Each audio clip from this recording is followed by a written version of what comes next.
10% প্রপোজালে যদি একমত হতে বলে তাহলে আলোচনার তো দরকার নাই, সবাই বলে দিতে পারে যে এই প্রস্তাব দিলাম, সবাই একমত হোক। কেয়ারটেকার কারা হতে পারে সেজন্য কয়েকদিন অপেক্ষা করেন। যে আমরা র্যাবের বিলুপ্তি চাই, এই বিষয়ে বোধহয় সংস্কার কমিশনের রিপোর্টও পজিটিভ আছে, তারাও বিলুপ্তি চাই। একটা করেন। আপনারা কি 13th amendment as it is revive চান, নাকি বিচার বিভাগকে বাইরে রাখার জন্য বিএনপির কাছে আলাদা কোনো প্রস্তাব আছে? এখানে উত্তরটা হচ্ছে 13 অ্যামেন্ডমেন্ট বিল বহাল চাওয়া, মানে তত্ত্বাবধায়ক সরকার ব্যবস্থার বিধান আর্টিকেল 58 ক এবং ক 2 পরিচ্ছেদ যেটা আছে আর কি, সেটার আমাদের দীর্ঘদিনের সংগ্রাম তত্ত্বাবধায়ক সরকার ব্যবস্থা বহাল হোক, এটাই আমরা আন্দোলন করেছি। যেটা পঞ্চদশ সংশোধনের মাধ্যমে বিলুপ্ত করা হয়েছিল, সেই পঞ্চদশ সংশোধনী অ্যাজ এ হোল বিলুপ্ত করার জন্য যেটা রিড করা হয়েছিল হাইকোর্ট ডিভিশনে, যেটা ভার্ডিক্ট হয়ে গিয়েছে অলরেডি, সেটার মধ্যে যে 6টা বিধান বিলুপ্তি ঘোষণা করেছে বা আনকনস্টিটিউশনাল ডিক্লেয়ার করেছে, তার মধ্যে 58 আর্টিকেল 58 আছে, 2 ক পরিচ্ছেদ আছে, সেটা তারা আনকনস্টিটিউশনাল ডিক্লেয়ার করেছে।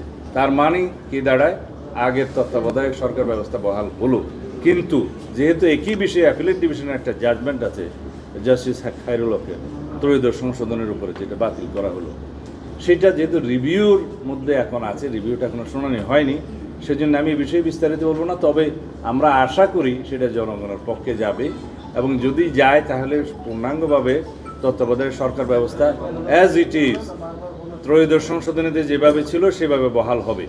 এখন আলাপটা হচ্ছে সেইভাবে বহাল হলে সেই জায়গায় আমরা কি কি সংশোধনী চাই, সেই জায়গাতে আমরা বলেছি যে আমরা কিছু কিছু সংশোধনী চাই, কারণ শুধুমাত্র জুডিশিয়ারির হাতে এই তত্ত্বাবধায়ক সরকার ব্যবস্থা প্রধান উপদেষ্টা এবং অন্যান্য উপদেষ্টা হওয়াটা ছেড়ে দেওয়াটা আমরা সঠিক মনে করছি না, এবং এই বিষয়ে প্রায় সকলেই একমত।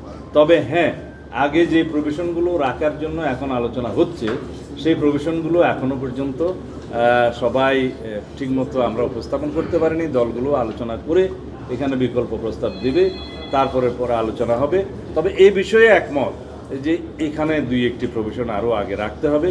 তারপর থেকে যদি জুডিশিয়ারিকে কন্টিনিউ রাখা হয় আর কি, বিধান হিসাবে 2-1টা প্রভিশন থাকতে পারে, এবং শেষ পর্যন্ত যদি কোনো কিছু না হয় তাহলে সর্বশেষ অপশন হিসাবে যে রাষ্ট্রপতি থাকার বিধানটা আছে সেটা রাখা যায়। তবে এইটার বিষয়ে সবার একটু রিজার্ভেশন আছে, আমাদেরও আছে, কিন্তু একটা বিধান একদম সর্বশেষ হিসাবে রেখে দেওয়া বোধহয় সমীচীন হবে যদি আগের প্রভিশনগুলোতে একমত না হওয়া যায়। তা আশা করি হবে। এইবার তো কেয়ারটেকারের অধীনে নির্বাচন হবে, মানে আগামীতেও হবে। এখন নিরপেক্ষ সরকারের অধীনে নির্বাচন হচ্ছে অন্তর্বর্তীকালীন, ভবিষ্যতে কেয়ারটেকারের সরকারের অধীনে নির্বাচন হলে, তারপরে স্বাধীন নির্বাচন কমিশনের নির্বাচন পরিচালনা হলে, জুডিশিয়ারি কমপ্লিট ইন্ডিপেন্ডেন্ট হলে, দুদক যদি রাইটলি ফাংশন করতে পারে, তাহলে আমার মনে হয় জাতির মধ্যে অনেক ব্যালেন্স আসবে, চেক অ্যান্ড ব্যালেন্স হবে, পাওয়ার ব্যালেন্স হবে, এবং এইটা একটা হারমোনিয়াস কোঅপারেশন হবে in between all the organs of the state, এবং ডেমোক্রেটিক অর্গানাইজেশনগুলো দাঁড়িয়ে যাবে শক্ত ভিত্তির উপরে, সাংবিধানিক প্রতিষ্ঠানগুলোর শক্ত ভিত্তির উপরে দাঁড়িয়ে যাবে।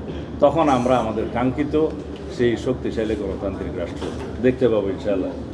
কেয়ারটেকার কারা হতে পারে সেজন্য কয়েকদিন অপেক্ষা করেন, আরও সবাই তো প্রস্তাব দিবে, আপনারাও ব্রেন স্টর্মিং করেন, আপনারা পত্রপত্রিকায় লেখালেখি করেন, ওখান থেকে আমরা জ্ঞান অর্জন করি। তারপরে হ্যাঁ আচ্ছা, আমাদের প্রস্তাবটা আমরা দেব, এই মুহূর্তে দিচ্ছি না, আমরা 2-1টা প্রস্তাব।